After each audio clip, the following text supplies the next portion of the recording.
Mesdames et messieurs, bonjour et bienvenue sur Zone Tata Sport. Alors, cette semaine, dans la semaine du 2 au 6 mai 2016, j'ai envie de vous partager ma planification que j'ai réalisée dans mes deux écoles.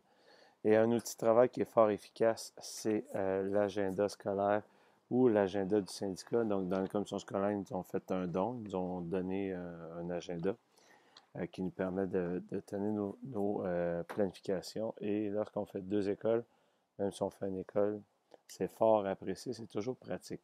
Donc, on va les appeler l'école A et l'école B. Mon école A, c'est-à-dire le lundi matin, jeudi, vendredi, ce qu'on a fait le lundi, on a pratiqué le mois d'activité physique, c'est qu'on pratique. On a un tournoi à chaque récréation à l'intérieur dans le gymnase de ballon chasseur. Donc, dans le fond, ce qui arrive, c'est qu'on met en pratique les règles utilisées lors du tournoi de ballon chasseur aux récréations, c'est-à-dire on prend deux ballons et lorsque tu es éliminé, tu ne peux pas revenir sur le jeu. Chaque personne qui est éliminée donne des points à l'autre classe.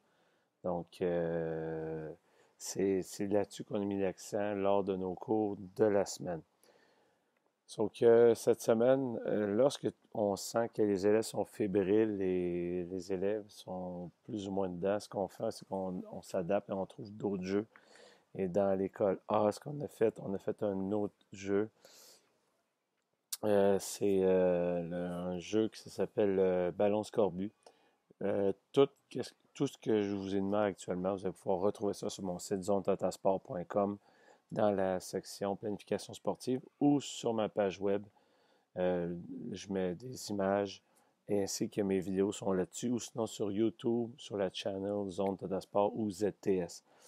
Donc, tout va être là-dessus. Vous allez pouvoir tout retrouver ma planification à ce sujet. Donc, pour mon école A, c'est ce que nous avons fait au courant de la semaine. Dans l'école B, c'est-à-dire le lundi après-midi, le mardi et le mercredi, dans le fond, ce qu'on a fait, c'est des jeux de coopération. Donc, dans la semaine, dans le fond, dans mon école B, ce qu'on a fait, c'est un jeu, l'initiation à la patate chaude, c'est-à-dire le jeu des 5 passes. La patate chaude qui est la base des sports collectifs. Je vais expliquer ça dans mes prochaines vidéos. Je vais expliquer les règlements du jeu véritable de la patate chaude, qui ressemble étrangement au jeu du handball, mais avec des règles simplifiées pour l'école primaire. Euh, Dans le fond, c'est adapté autant pour les premières. Moi, à mon école B, j'enseigne maternelle à quatrième année. Donc, vous allez pouvoir retrouver ça là-dessus. Et c'est aussi adaptable pour les 5 6e années. Donc, il n'y a pas de problème là-dessus. Donc, le lundi après-midi, on a fait le jeu des 5 passes. Le mardi, on a fait la même chose, l'initiation à la patate chaude.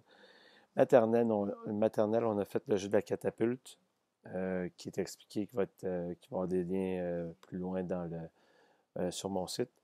Et après ça, le mercredi, mon partenaire, dans le fond, de travail n'était pas là. Ce qu'on a fait, on a fait une autre sorte de jeu qui travaille, j'appelle ça des périodes tampons ou des jeux tampons qui permettent aux jeunes, genre justement, de travailler le sport d'équipe en même temps avec certaines oppositions. Le jeu s'appelle le ballon cerceau.